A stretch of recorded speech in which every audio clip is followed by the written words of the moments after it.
All right. Good evening, everybody.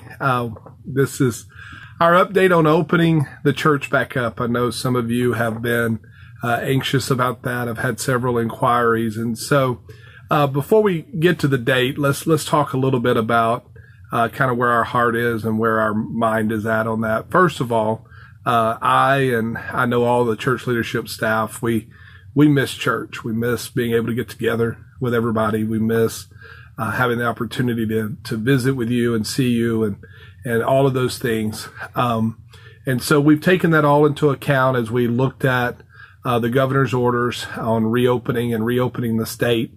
Right now, we're still in phase one. We're supposed to move to phase two, I believe, on Friday, which will allow us some extra liberties to be able to open the church. But even with that being said, one of the common themes out of our meeting that we heard from all the leadership is that when we get back together, we want to be able to get back and have church somewhat the way that we remember church being back pre-pandemic. And so right now we would be unable to lay hands on each other, to pray for each other. We would be technically in violation by the giving of a hug or just a handshake.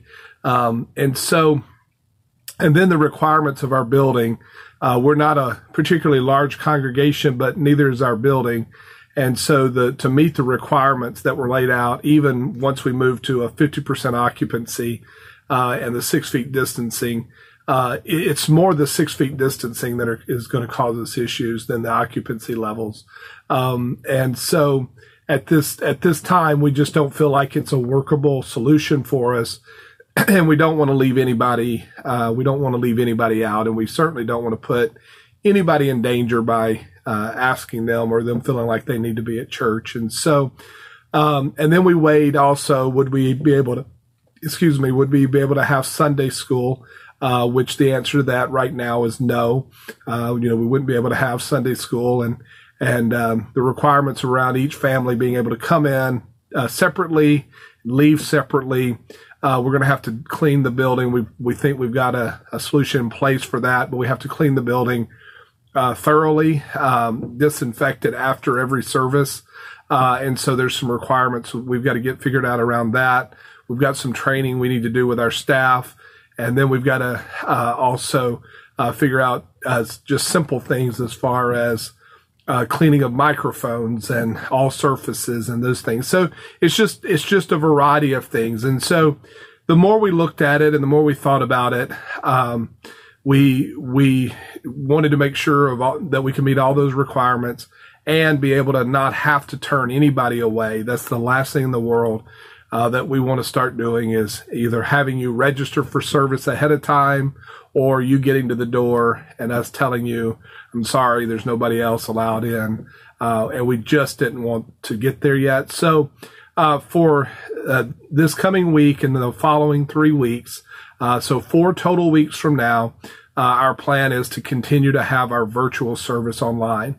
On June 7th, we will have our first live service again, all back together.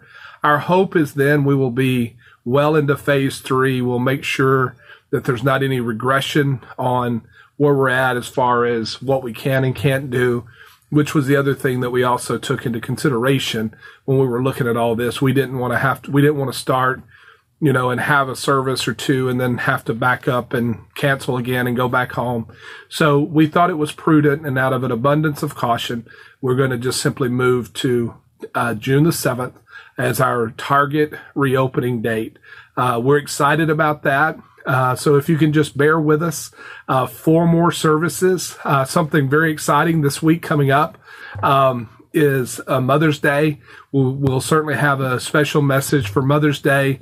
Some of you moms might have a surprise gift somewhere along the way, I would think. Watch out for that. And then in 2 weeks, we're going to have Brother David Bernard is going to be speaking to us live on the service that's on May 24th. We're going to have Brother Bernard with us. So we're very excited about that. He'll be preaching to Hope Family. He'll be preaching on our Facebook feed.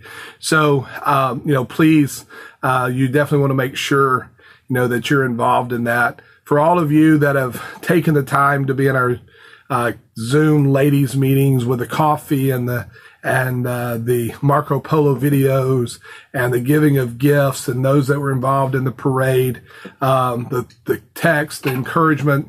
Thank you all for doing that. We're holding together. We're still here. We're going to come back, and we're going to come back stronger, but we want to come back the right way. And we want to make sure we don't endanger anybody in the process. So everybody put June 7th on your calendars. That's when we're opening back up. And I want us to have a fantastic service. I feel like God's going to pour out his blessings in a mighty way on that day. Until then, remain faithful. Trust God. Let's stay at it. Let's do this. If you have any questions about this, you know how to reach me. If you don't, my phone number is 936-635-6136. That's my cell. You can text me or call me. If I don't have your phone number in mind, it's likely I won't answer it. But if you leave a message and tell me who you are, I definitely will reach back out to you. So let's stay faithful. Trust God. Call me if you need something. God's good. We'll see you on June 7th. Thank you.